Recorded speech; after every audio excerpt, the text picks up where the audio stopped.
If you want to find your purpose, or you have a feeling that something is missing right now, watch this video. I spent the last 6 years doing one of the world's largest human research groups asking people what's their dream. 70 million people followed this adventure, and these clips get seen by over 400 million people every 30 days. But numbers don't matter if you still feel lost. So today, I'm going to show you my 3-step framework on how you can discover your dream so you can find purpose regardless of where you are and where you're starting from. Firstly, change the question. Who has heard the phrase, what do you want to be when you grow up? What if you never feel that you're growing up? It's the wrong question to ask. Instead ask, what problem do you want to solve? Now I know what you're thinking. Okay, Simon, that's great, but I don't know what problem I want to solve. Here's how you do it. Imagine you've won the lottery tomorrow. You get $5 million in your bank account. You've got a few holidays out the way. You maybe buy yourself a house. Then what? What would you do? Now I can hear you rolling your eyes. That's not going to happen, but just play along. Just try this mind trick with me.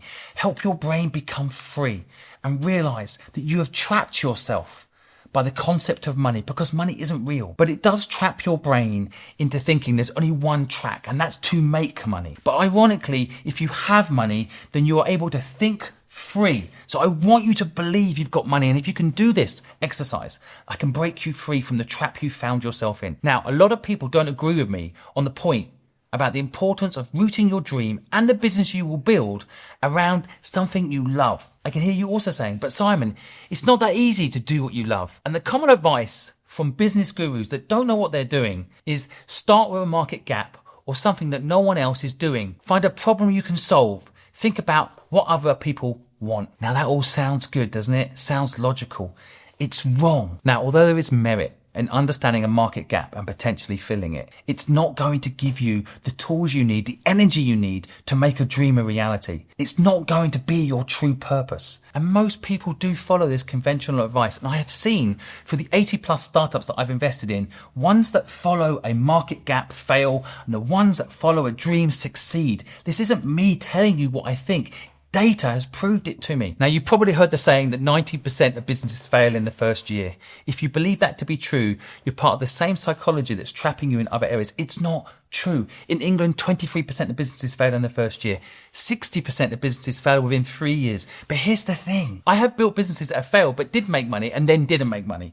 So I actually succeeded until I failed. These stats don't show this information. And my first business I ever started did fail within a year, but if it hadn't failed, I wouldn't have done my second business that survived 2.5 years. And I wouldn't be where I am today, a success financially, if those two hadn't failed in the first place. Most businesses that I have invested in have succeeded because the person I've invested in believes so strongly that this problem has to be solved. They will not stop until the problem is solved. So what percentage actually tried again? What percentage actually kept going? Those that care about the problem kept going. Those that were feeling a market gap gave up because it didn't matter to them. It's never the idea that makes a business successful. It's the people and the motivation behind it, the purpose that powers it. You've probably heard the saying, it's only failure if you stop. So what's going to help you not stop? If you have this thing I'm trying to teach you here, then you can work forever without feeling like it's not working. I'm going to say it again, because I need to help your subconscious hear this. The only way you're going to succeed and follow through is if something really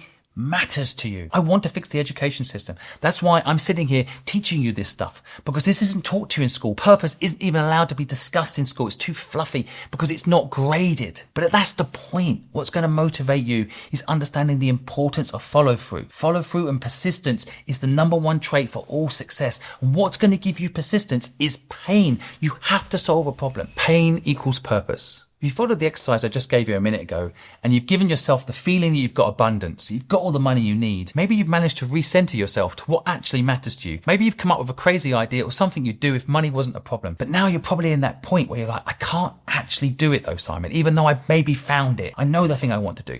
But let's just dig in to this thing you want to do. And I'm hoping there's pain here, because if there's pain, we're going to be able to make it happen. Now, let's just discuss the things you love to do. A list of things that you would do if you weren't being paid to do them. It could be like me. I would do these videos if it was making no money. I knew it was helping someone. I would do them anyway because I like talking to the camera. I like sharing what I've learned. I like helping people break free from their limiting belief systems.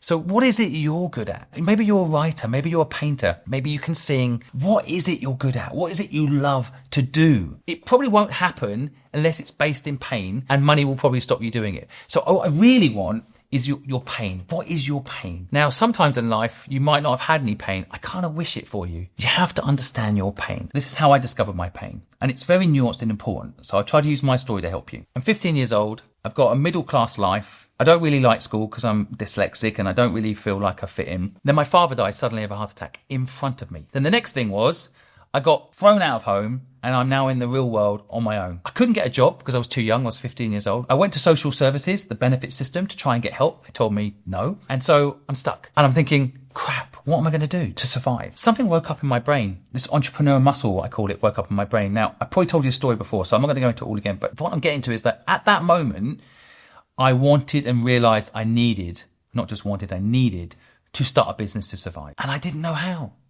And then I'm like, the school system's given me nothing to survive in the real world. I could tell you the capital of countries, but I can't tell you how to make money. I can't tell you how to sell. Somehow I pushed through luck, through just no choice. I somehow started a business, a gardening company, and somehow, a lot of people helped me along the way. Somehow I survived and started another business, another business, another business. And here I am later, 19 companies later. I'm a success, depending on how you define success, but I own my time.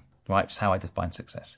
And so the real pain for me was that remembering that 15-year-old me who went into the real world and the school system hadn't helped me survive. So I'm determined to fix the school system. I will not stop until it's fixed. I want this pain for you. And it takes a little bit of confidence and honesty to confront what your pain can be. Whatever has happened to you that's bad is likely to be the most amazing rocket fuel you'll ever have. So if you haven't had pain, I'm kind of wishing it for you. Go travel the world. Go see people in pain. Go see the world's problems. A lot of people run away from pain.